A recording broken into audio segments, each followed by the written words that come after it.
Hello,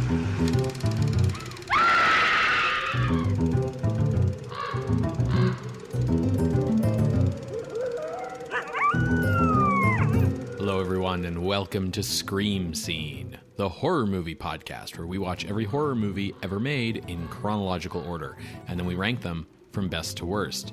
My name's Ben. And I'm Sarah. Thank you for listening to us today. How you doing today, Sarah? I am doing all right. We've had some intermittent thunderstorms through this weekend, and you know how much I love that mood and aesthetic. That's true. How are you? I'm doing all right. Yeah, thank you. So today we are covering an appeal from one of our listeners looking to have us potentially re-rank a movie on the list. So this comes to us from listener and patron of the night, Nicholas Harold. So thank you, Nicholas, for submitting this. And he says that he was inspired to finally write this after hearing our Jekyll and Hyde appeal episode. So love hearing how these appeal episodes inspire other appeals. So Nicholas writes, "This is something that my partner and I had talked about a while ago since the show inspired us to watch more old horror movies together." Excellent. Love that. When you did the Dracula episode, you recommended that Creatures of the Night watch the movie with the Philip Glass soundtrack. I agree that that's the best way to watch the movie, but I think it gives the movie an unfair advantage. It adds tension and momentum to the scenes that don't have much of either in the original film. I know that there's the push and pull of how we can and how we do watch older movies, especially with silent movies being released on home video getting new scores. But those movies were intended by their makers to be watched with musical accompaniment. Tod Browning, Carl Laemmle, and everyone else on the production side of Dracula intended for the only music to be the Swan Lake excerpt at the beginning and end. And Philip Glass specifically is such a modernist composer that his score sounds nothing like what a period-appropriate Dracula score would sound like if it had one. It's a little like judging Metropolis by the version with Pat Benatar songs. I assume you get that reference, Ben? Yes. Okay. I don't, but you're the Metropolis. He's referring to the Marauder version of Metropolis, yeah. Okay. That was released in the 80s that had all kinds of like modern pop music and stuff on it. Okay. So Nicholas concludes, I don't think Dracula is a bad movie, but I think there needs to be more space between it and the 1931 Frankenstein. Frankenstein is so much better at maintaining suspense and mood throughout the whole, even with the comedy relief Baron, than Dracula is. And the two movies were basically made back to back. So I propose shuffling Dracula down the list a little bit, somewhere between The Wolfman at 27 and Nosferatu at 35. Frankly, I think Nosferatu is better than Dracula, but I know that you guys have had that conversation before and think otherwise. And I'm willing to not push my luck. So thanks, Nicholas. You actually sign your email as Nick, so I will refer to you as Nick going forward. Thanks, Nick. Really appreciate you writing in.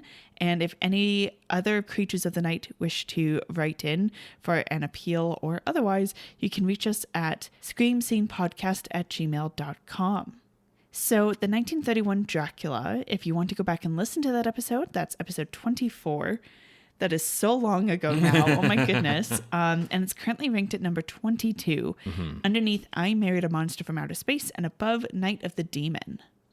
So there's a few things to talk about with this appeal, but the primary conversation point here is the Philip Glass score.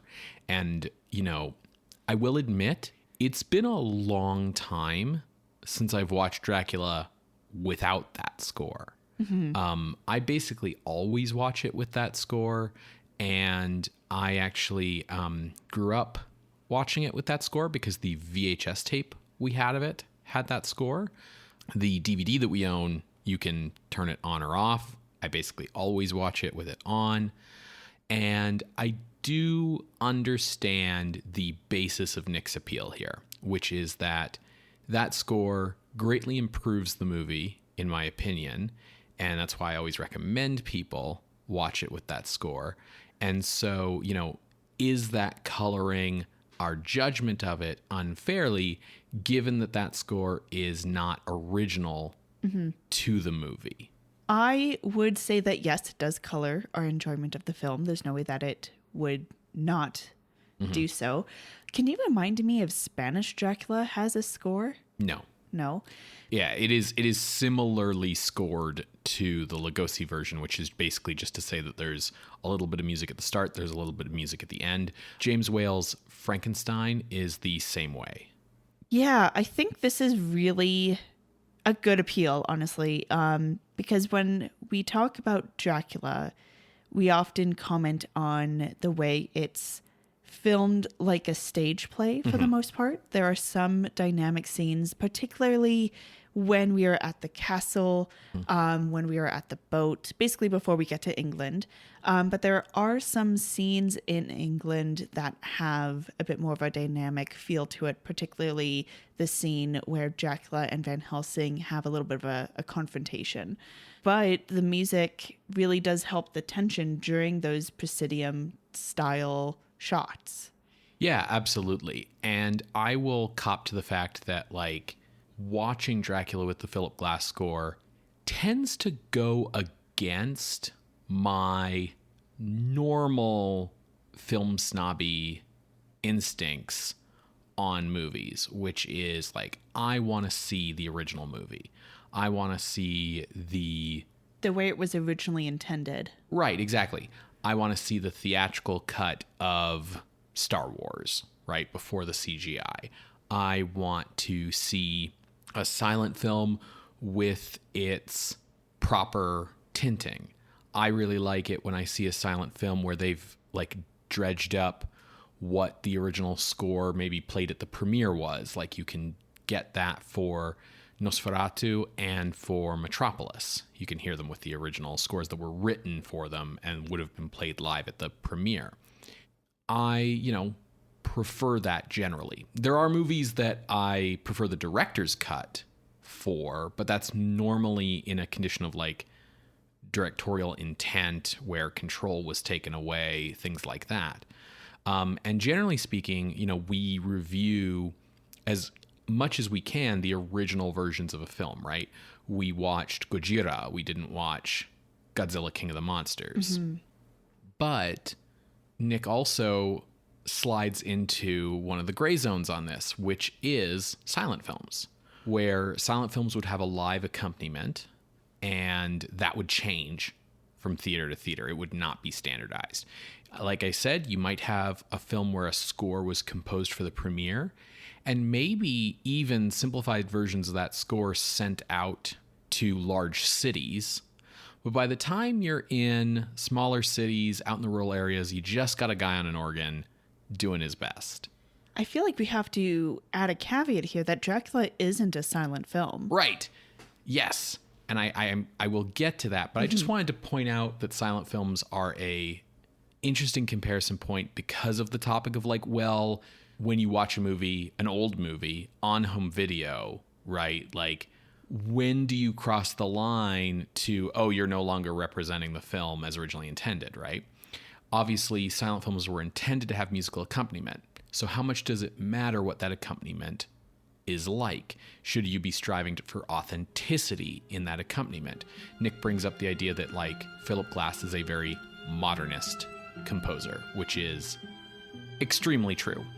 No music for Dracula, if it had been composed in 1931, would sound like what Philip Glass composed for that movie. No, they would go for things that, like, in the Hall of the Mountain King or something that has, like, a spooky atmosphere to it, but definitely, like, a classic, Yeah, and, like, I don't know if you would even really get a lot of violin. I mean, obviously, like, it's a string quartet in Philip Glass's score, and it's, like, it's not like violins are new instruments, but in terms of, like, I'm thinking about the King Kong score from 1933, a couple years later, which is a really big pioneer in the use of scores for sound films.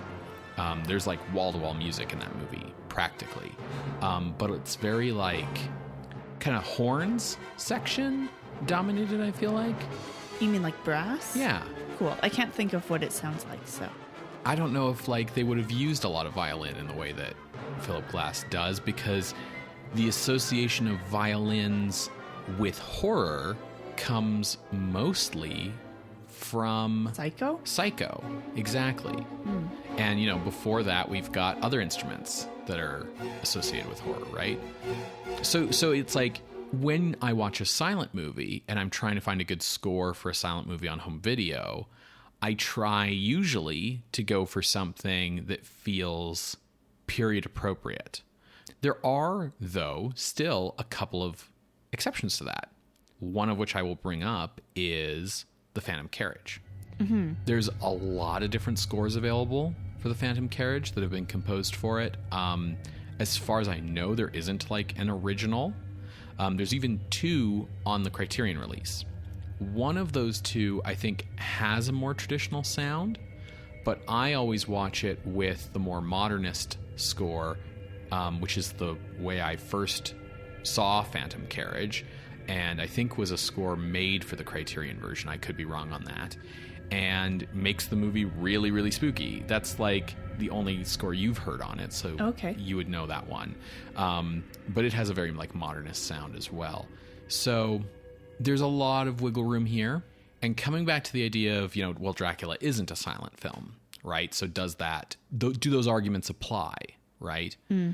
Dracula was weird because it came out in 1931 and it came out right at the end of the silent era. And you had a director in Tod Browning who was more comfortable with silent film, had been working in silent film for a long time, wasn't a sound director. The difference between him and James Whale was that James Whale was a stage play director who is being brought on to film. And Tod Browning was a film director filming a stage play. That's really interesting to think about because of the way that Frankenstein is not shot proscenium. Right. You know? The way that it's shot, very dynamic. It has a lot of locations. The camera goes... I don't think there's any extreme close-ups, maybe with like hands, but, you know, you have a variety of shot lengths. Or I think of like the first shot that the monster's in, where it does that cut, and it's zoomed in on each time, closer to his face. Like, that's a very dynamic cinematic moment. Dracula has a lot of really good moving camera. Even though we think of it as being this proscenium-style film, you're right that more of it is towards the start when we're in Transylvania, but I also always think of that crane shot when we first see the sanitarium, where we see like the sign and we dip under it, and then we go through the courtyard and then up to Renfield's room. So what I wanted to say about this is that Dracula was released to some theaters in a silent version because by 1931, there were still some theaters that didn't have sound equipment put in. And so there are prints of Dracula that are silent prints. And you had theaters that still were equipped with organs for if a silent film came in. You had the weirdos like Charlie Chaplin who were still making silent films, you know, into the 30s. We just call those hipsters, Ben. And so something that I would love to do more research into is like, were there theaters that had the sound version of Dracula that still had like an organist accompanying it? Because it's like... what people are used to as well. Well, and, you know, it's like you have to ask yourself, because you see it in early sound films, why don't these early sound films have scores? Like, why isn't it until 1933 that we start to really see like score accompaniment? If I had to guess, it would likely be due to the quality of the sound equipment and getting the mix right to not have the music overpower the voice, like the narration. I think you're totally bang on with that, given how difficult it can be to maybe like sometimes listen to those early sound films. Like, you kind of have to strain to make out what people are saying sometimes. Yeah. And even thinking of King Kong, which has this big bombastic score, for the most part, the score comes in when people aren't talking. And when people are talking, it goes away. And Dracula is a very talky kind of movie. Yeah. Even thinking with King Kong, like a lot of the moments where there's action, like the dinosaur running towards the camera, for example, where we can hear people shouting like, oh shit, but like... It's not dialogue. It's not meant to be like, oh, what did they say? Is that important to the plot? Yeah, exactly. Another thing that I think about is how long did it take the studios to realize that they should be responsible for the score?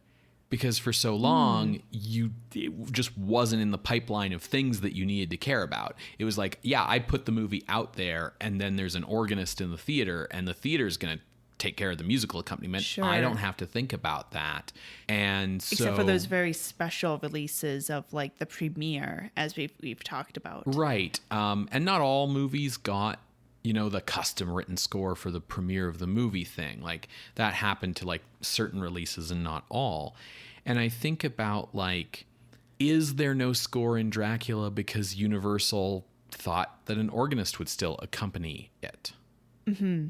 Yeah, I think that's a really good point. Do you know if they would have thought that with Frankenstein as well? I like they came out months apart in the same year, right? So you have to kind of assume that what was true for one is true for another. That said, motion pictures moved really quickly back then.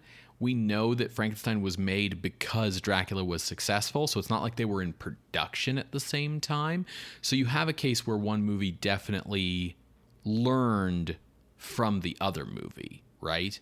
But there are also examples that we have like The Man Who Laughs, from 1928, also Universal, that is a like sound silent sort of hybrid movie where for the most part all the dialogue's on title cards except for like crowd scenes where there's like some random yelling. And then it has that one song. Yeah, well, yes, it has a one song that's like a song with lyrics. Yeah. But it does have a score. Yeah. It has recognizable music, right? So the fact that it has a score in Dracula might pop a bubble in my like nobody was thinking about making any music for it kind of thing. Little quick pin in that though is The Man Who Laughs wasn't this newfangled horror idea, right? Like it was, hence why it's on the the horror adjacent, because it's more of a novel adaptation, almost period piece, rather than a horror movie. They were really taking a risk with Dracula. Mm-hmm. Absolutely. So there's a lot of like ifs, ands, buts here. We don't really know. That all said, Frankenstein is higher on the list than Dracula already. Yeah. So what Nick's bringing up here is just the idea that there should be a greater amount of space, that Dracula should be lower than it already is. Bringing up the idea that it should be lower than Wolfman, not going so far as to say it should be lower than Nosferatu, though I totally think that's like a fair opinion for someone to have, for someone to prefer Nosferatu to Dracula. Yeah, there's some moments that I prefer in Nosferatu. And the question really becomes the things that we like about Dracula, the atmosphere of that movie, the sort of way that it has a kind of subtle horror to it. Do those things go away without the score? Does subtlety become boring? And does the stuff where, like, does atmosphere just become dead air? How much do we lose from the movie without the score? Do the things that we like about it still apply? I think so. I think the acting from Bela Lugosi, from Dwight Frye, even Edward Sloan really still hold up. Even what's-her-face who plays Mina, I think. Helen Chandler. Yeah, I think, that's still there. David Manners is always going to bring the movie down no matter what. But I think, there's still the effort for the set design and the tension that is built between the characters based on blocking and shadows. So I think there's still something there. The other thing to compare this movie to is, if we're thinking about comparison to contemporaries, is The Mummy, which is basically just Dracula again, but in Egypt with Karloff instead of Lugosi. And we've got The Mummy like way down. The Mummy's down at 155. which feels really low to me. Well, okay. Quick pause. How long is the whole list? 238? Mm-hmm. So it's still, it's a little past halfway now, but what did you say, 155? 155, yeah. That's like 65% down. Yeah, that's feeling low to me. And I know our main thing against The Mummy was kind of that it was boring. And that's the big critique I always hear people say about the Lugosi Dracula. Sure. But part of the reason why The Mummy is boring is because it has a very powerful but very short prelude. And then it tries to map the Dracula plot line to something that doesn't quite fit it. There's also the fact that it does follow the Dracula beats so exactly that, you know, there's a big feeling of like, well, we've seen this already, which isn't true of the Lugosi Dracula. The only way you've seen something like this is either if you saw the play or you saw like a bootleg 16 mil copy of Nosferatu somewhere, right? In which case I would love to have met that person. Right. That person who's just like such a Dracula diehard in like 1931. Yeah, so like a lot of what Dracula was doing was new, and it's not by the time you get to The Mummy, and they do both have very good preludes. Dracula's lasts longer. I've often heard the argument that Dracula is best in the sections that don't have dialogue. There's less dialogue in the Transylvania scenes, which makes sense because those weren't in the play. And the thing about long stretches without dialogue is without the Philip Glass score, they're long stretches without dialogue or without music. So it's just silence. And I can see how that could be like really difficult for someone watching it in a modern day setting. And I'm curious about, you know, what an audience would have felt back then if it was just silence in the theater. Is that effective tension? Can you hear a pin drop in that theater, or is everyone just munching their popcorn? Well, it did well enough that Universal chucked a whole bunch more money into horror. Yeah, like made horror their deal for a while. So I think it was effective. At the time. Yeah, you have to assume, right? So if we were to move Dracula down, the question becomes like, how far down do you want to move it? So Nick is suggesting between 27, The Wolfman, and Nosferatu at 35. I don't know how I feel about this area. Well, for one thing, it's a little tough because there's a lot of sci-fi horror in here, so it's a little tough to compare that to this more, like, I'll say, like, traditional, like, supernatural gothic horror.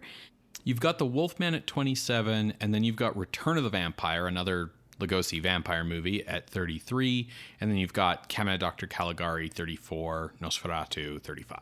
I don't think Dracula should go below 33, The Return of the Vampire, because that is, like, no-name Dracula. Like, they're basically saying it's Dracula, but it's not. So I feel like it's just not fair to put Dracula below that. But honestly, I'm quite happy with where Dracula is. My problem is that I like Dracula better than The Wolfman. At the end of the day, it's just... And that might have to do with my preference in horror. Yeah. Like, I really like a quiet, subtle, spooky horror. I am much more of a fan of things like the shot of Lucy in the dark at the park, just moving through the shadows of the trees, and the shots of, you know, Lugosi walking slowly towards the camera with his stare, and Renfield sneaking around in the background, and things like that, and these long shots of these crypts. I'm much more of a fan of that to The Wolfman, which is talky in a way like Dracula is, but is a little bit more blunt about stuff. It's not as subtle. It's a little more Blunt like the handle of a silver cane. Sure. And there's just I've just never... I love Chaney's performance as Larry Talbot. It gets better in the sequels, in my opinion. I've just never really been able to get into Jack Pierce's Wolfman design. Yeah. Well, right above the Wolfman is Fairman Maria. Yeah, and that's actually tougher because Fairman Maria does have atmosphere and tension, and it also has the social themes that we really like, whereas like Dracula just has what social themes are left over from like the book that have survived the play version into the film version. Yeah, exactly, the adaptation telephone game, and that social theme is lock up your ladies because immigrants gonna steal them, which is like not great, of course. So, you know, Fairman Maria's social theme of like you can't escape the Nazis is obviously way more powerful. We've also got movies like Murders in the Zoo, Macabre, and Night of the Demon. And I think Dracula's better than Macabre. Yeah, I think part of why Macabre is this high is because of the like, oh, if you die in the theater, we'll pay for your funeral. Yeah, it's the first William Castle gimmick movie. Yeah. And then Night of the Demon is this high because of the atmosphere, but also the special effects that were going on. Mm-hmm. So why is Dracula better than Night of the Demon if we're trying to think of Dracula silent? On a very high level, Dracula is a supernatural being that you obviously can't control, and he's going to come for you. Night of the Demon is about, yeah, if you dabble in the supernatural, you're going to get fucked. But if you don't dabble, you're just fine. I see what you mean. Like, it's not, you know, Mina or Lucy's fault that Dracula shows up. Like, you've just been targeted. Yeah. I get kind of what you're saying there. What is worse, Dracula's rubber bats on a fishing line, or Night of the Demon's like giant, massive, like demon that kind of like walks forward but is clearly on wheels? Listen, I like both. The rubber bats have a soft spot in my heart. They're also doing a lot in Dracula without special effects. Sure. Like they are accomplishing a lot just with like Dracula coming out of the coffin the way he does. The fog and mist are doing a lot of work in Dracula. Yeah. For sure. Like, Dracula is the movie where you're like, oh, this is why Universal thought they needed to just pump gallons of dry ice onto the set of every movie after this. Yeah. Whereas I really appreciate the efforts of Night of the Demon as well. I think it's like a really cool thing for them to try to do. Yeah, because with Night of the Demon, there was a lot of disagreement over like showing the demon, right? Yeah. And there's an argument to be made that like the demon that gets shown is hokey, and there's also an argument to be made that the demon that gets shown is like iconic. It's badass is what it is. TBH. I will say, I feel like Dracula and Fairman Maria are a bit more of an even head-to-head to the point where I'd be comfortable moving Dracula to be below Fairman Maria, but only if we take a look at Murders in the Zoo. Yeah, you've talked before about wanting to do a bit of a rethink on Murders in the Zoo because you think it's been ranked too highly because of the very visceral reaction you had seeing it the first time. Yeah, and I've been thinking a lot about it, honestly. I'm not going to say, looking back, I think I overreacted. Like, I think I reacted in the way that it wanted me to. Sure. But the balance of the horror to comedy, I think, is something that I should have better considered with it. So, because if we move Dracula down, then Murders in the Zoo is above Dracula. And I feel like that's almost unacceptable. I would agree there. I think the thing about Murders in the Zoo is that, like, the balance of horror to comedy is not just, like, out of whack because it feels like it's 50-50. But then it's almost like the horror is so horrifying because it's trying to, like, then overcompensate. Like, the thing about Murders in the Zoo is it's got, like, some really shocking, gruesome, horrific shit in it. And so it's like, is the stuff so horrific because they're trying to balance out the comedy, or is there so much of the comedy because they're really hedging their bets on how horrible they're making the horror? Yeah, it's a weird artifact, I tell ya. Yeah, I don't think it's as bad of a disparity of those two genres as, say, Murders in the Rue Morgue, where you honestly feel like you get whiplash. So I think it's better integrated. But if I had to, like, if we're looking at moving Murders in the Zoo during this appeal, I would suggest we move it to around the 100s, like below the houses, maybe. There's Night Monster at 102. I probably would not go below Murders in the Rue Morgue at number 128, but Dr. X is right at 125 as well. That's really drastic. I think that at a certain point, we have to limit ourselves to moving just one movie at a time, because otherwise we're going to get into this horrible place where we start relitigating the whole list and the house of cards comes crumbling down. And one of the things that I find happens to me is there's a difference between my memory of a movie and what stands out in my mind remembering a movie versus, like, you know, my visceral reaction having just seen it. Yeah. And that's why it's often important to me that, like, we try to do the ranking as close to when we have seen the movie as possible. I know you prefer, like, to have some time to think about it, and there are certainly, like, I think movies in the future where we're going to need to have that time to think about it. And sometimes our schedules just don't allow for recording immediately after. But I just tend to find that, like, you remember the most powerful things from a movie in the long term. You know, the things that stick out to you about that movie are the things that probably hit you the strongest the first time.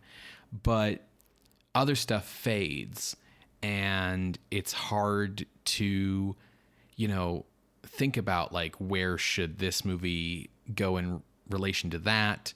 And there's, you know, also the reason, like, there's a reason why we do the show in chronological order, so that we aren't, like, trying to kind of judge apples to oranges too much. This is gonna get to be a weirder and weirder problem as the list goes on, right? Because one of the things that's going to happen is we're going to start judging, like, 80s movies that are full of blood and gore versus, like, 30s movies that are full of, like, atmosphere. And it's going to be like, well, what? So I really think we should just stick to moving Dracula and go one at a time, because I think there's a slippery slope where we just start relitigating everything. And so as much as I agree with you that, like, I would also be okay with moving Dracula to below Ferryman Maria if Murders in the Zoo also got moved down, but we didn't get an appeal for Murders in the Zoo, and I just don't want to, like, open that Pandora's box of, like, changing around, like, 3 or 4 films when we do these appeals. As it stands, if I'm just looking at where I want to move Dracula to, I'm happy with Dracula where it is. I think the most I would do is maybe put it below Night of the Demon, but I think I like Dracula better because at the end of the day, as cool as the ideas in Night of the Demon are, I'm not, like, the biggest fan of the characters that's in fair. that movie. And I much prefer the characters in Dracula. They're all way more interesting, with the exception of Jonathan Harker, of course. And so, like, but with the right person playing him, it can work. I am a pro Keanu Reeves, Jonathan Harker person. I am a big fan of Tumblr's recent rediscovery of Jonathan Harker through the Dracula Daily. Yes. Stuff. So I'm on the Dracula Daily, like, email list, so I'm reading it every time I get it in my inbox, and I do love, like, what I am going to call the Rhys Darbyfication of Jonathan Harker on Tumblr. I think that's an inaccurate term, but I agree with where you're coming from. I see. And I think that I don't think Keanu Reeves gives the best performance of his career in Francis Ford Coppola's Bram Stoker's Dracula, but I do think that he sort of hits Jonathan Harker's core, like, lovable puppy dog level of stupidity. Yeah. Whereas David Manners is just cardboard. Yeah, or like at best, like this guy trying to mansplain his girlfriend out of being a vampire victim. Yeah. Yeah. We got off topic. We got off topic. I like the characters in Dracula more than Night of the Demon. I think that, Renfield and Van Helsing are super interesting and have always really intrigued me. Like, I don't think movies about Van Helsing or Renfield are good ideas, but I can understand why people keep trying to make them, and it's because of the performances in this movie. Like, Dwight Frye is the reason anyone gives a shit about Renfield. Yeah. So what I'm hearing from you is that we're keeping Dracula where it is. Mm-hmm. We are also keeping Murders in the Zoo where it is. Yeah, listeners, like, if you want to send in an official appeal of Murders in the Zoo, it sounds like Sarah is, like, itching to reconsider that film's place on the list. But yes, I am going to stay kind of firm on one movie at a time because of the way that the list is built, where I think if you start pulling threads... Like, exactly, pulling the thread of a sweater and suddenly it's all gone. Yeah. Okay, well, Dracula will remain at number 22 on the list, but thank you, Nick, for getting in touch with us. This has been a really good discussion. I think the best way to put more space between Dracula and Frankenstein is for us to watch more movies that are better than Dracula, but not as good as Frankenstein. Well, we might be coming up on that next week because speaking of Nick Harold, he also let us know that we missed a film in 1958 called Lake of the Dead. Yeah, so I had never heard of this movie. Mm-hmm. So, like, Nick was saying, it's December of 1958, so he kind of thought it was coming up next. And then I was like, actually, we're going to 1959 unless there's something I missed. And Nick was like, you missed this. Frantically was like, yeah. Wait, guys. And the reason we missed this was just, frankly, I'd never heard of it. So apparently it's on Tubi, so it's easy to watch. It's Norwegian. Nick describes it as kind of being like a Scooby-Doo mystery. Yeah, I did a little bit of digging, and it sounds like it's based off of a novel. That sounds like it's more a mystery thriller, but the movie, it sounds like it takes it more into a supernatural horror point of view. In either case, it is apparently a big Norwegian film. Yeah, and we don't have anything from Norway yet on the list, so I think it's worth watching for the sake of watching it, and, if it's not horror, we just don't rank it. Yeah. Similarly, we got an email from someone about the silent film Faust. Yes, so this was, I guess you could call it an appeal from David Healy, an appeal for Faust from 1926 to be considered to go onto the list. So Faust, which is Murnau, is definitely a German silent film. It definitely has supernatural elements. It definitely has spooky supernatural elements because there are devils involved. And it definitely has a visual style that could be considered to be expressionistic. And so it sort of, for me, falls under the umbrella of like when people just call any German expressionist silent film horror. And there's tons of examples of that. Like Folks Waxworks, not a horror movie. Anyways, I always have felt that Faust isn't really horror, that it's more, to my mind, supernatural fantasy. But you've never seen it. This is true. And I've been wanting to watch it with you for a long time. I keep sort of suggesting it as a movie for us to watch, and we end up usually watching something else. And so this might just be a good excuse to get you to watch the movie. And then, there's the fact that, like, I have an opinion that I don't think this movie is horror, but you'd get to weigh in on that as well. And maybe we end up putting it on the list. Maybe we don't. Maybe it's just an excuse to watch an old F.W. Murnau silent film with really good special effects. So I think we should do Lake of the Dead, as suggested by Nick, close out 1958. Then we can hit up Faust as like a palate cleanser. And then we can dive into 1959, because the first film on our docket for 1959 is going to be The House on Haunted Hill from William Castle. Oh, yes. And that's going to be a whole thing. Wow. So good. Yeah, I don't mind sort of taking a bit more of a deep breath before that plunge. Fair enough. Well, next week, folks, we will be back from Norway. And we also have our bonus horror adjacent episode coming up on the 1950s Hound of the Baskervilles. And that will be coming out at the end of the month. So stay tuned for that as well. See you then, creatures of the night. Bye. Bye.